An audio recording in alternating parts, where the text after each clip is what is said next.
Kate Cassidy is the Vice President of Advanced Markets for Barnum Financial Group, and we're here to discuss something that many clients have asked questions about, which is trusts. What type of trust do we use, when, and why? So why don't we dive in? Yeah, absolutely. Happy to talk about it. What makes a revocable trust so popular for most people? So a revocable trust is a very flexible estate planning tool. So it fits a lot of people's lives because it's really easy to live with once you set it up. You can always change the terms. Generally, you're going to have full access to your own trust, so you set it up and you retain complete control. The main benefit of it is that it helps to avoid or streamline probate when someone passes away. So you put your assets in it in advance, you retain complete control, but after you pass away, it sort of morphs into a new type of trust and distributes assets out to your family without having to go through that whole court process. So it can be a lot more convenient for the family on the back end of things. So it's generally a convenience tool. Right. What happens when a person that creates a trust passes away? So if it's a revocable trust, the trust becomes irrevocable because the only person who has the right to revoke it is the person who establishes it. If they're gone, the trust terms are set in stone at that point. So it by definition becomes an irrevocable trust, and it might morph into a new stage of its life where it continues on for family for years or decades or even centuries, or it could just terminate and distribute assets out to beneficiaries. It all depends on what the person wants to accomplish when they establish the trust. Okay, Kate, sometimes I hear people talk about testamentary trusts. Why don't you talk a little bit about that? So a testamentary trust is a trust that's actually part of someone's will. So whenever you hear anything that sounds like testament or testator, testamentary, like last will and testament, you know you're dealing with a will. So a testamentary trust is found right in the will. The will actually is the trust agreement. And when the person is alive, it's just like a blueprint for a trust. It doesn't really exist yet.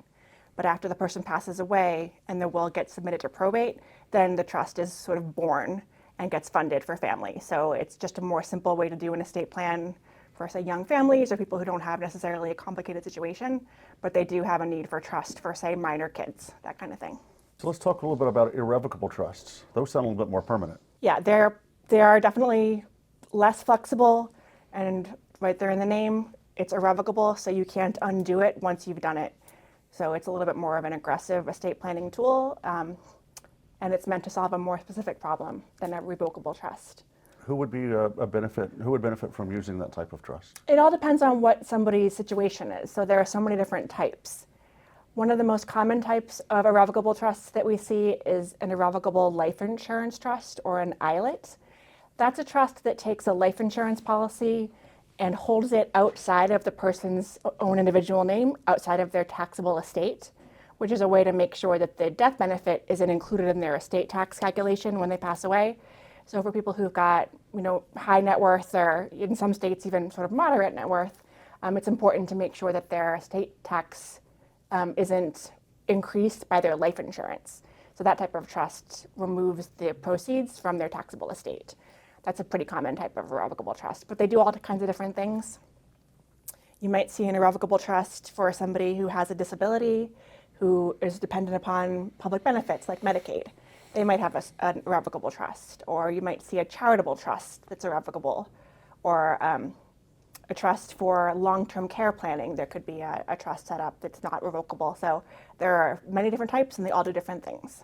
So far, this has been really helpful, Kate. I really appreciate your time. It's my pleasure. What would you say some of the main takeaways for my clients would be? Everybody's situation is different, and a trust is a problem-solving tool. So first you have to figure out what your problem is, if any, and then once you answer that question, you can start to figure out if you need a trust, and if so, what type. So you really want to just be really holistic about your approach, make sure that you understand what your goals are long-term, and what risks are out there, and then that can help to sort of shape the conversation around what trust planning you might need to do. And not everyone needs a trust.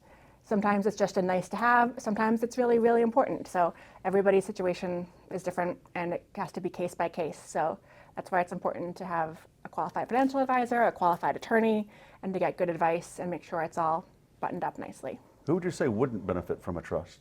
So some people have situations that are fairly straightforward, and they don't need complicated documents on the front end of their estate plan. If your goal is just to avoid probate, and that's the main reason you think you might want to do a trust, some of those benefits can be accomplished more simply, like through beneficiary designations. And titling on your assets and transfer on death designations on accounts. Those things all help to avoid probate as well. So if everything is set up to pass that way, maybe a trust isn't really necessary. Some assets are not set up that way, like a lot of times real estate. So it all depends on what you own, who your family is, whether they're minors or adults, and what you want to actually protect them from. So some people don't need trusts at all because the situation is fairly straightforward. But it's never wrong to have a trust. It's never a bad idea. It's just it might be not critical for everyone. Thank you for your time today, Kate. It's really always a pleasure sitting down with you and having a chance to chat. For those of us out there, clients, anybody that has any questions, feel free to reach out to me and we'll schedule some time with Kate to dive in a little bit further. As Kate mentioned, everybody's situation is unique, so it probably would make sense to have a one-on-one conversation around it to begin with.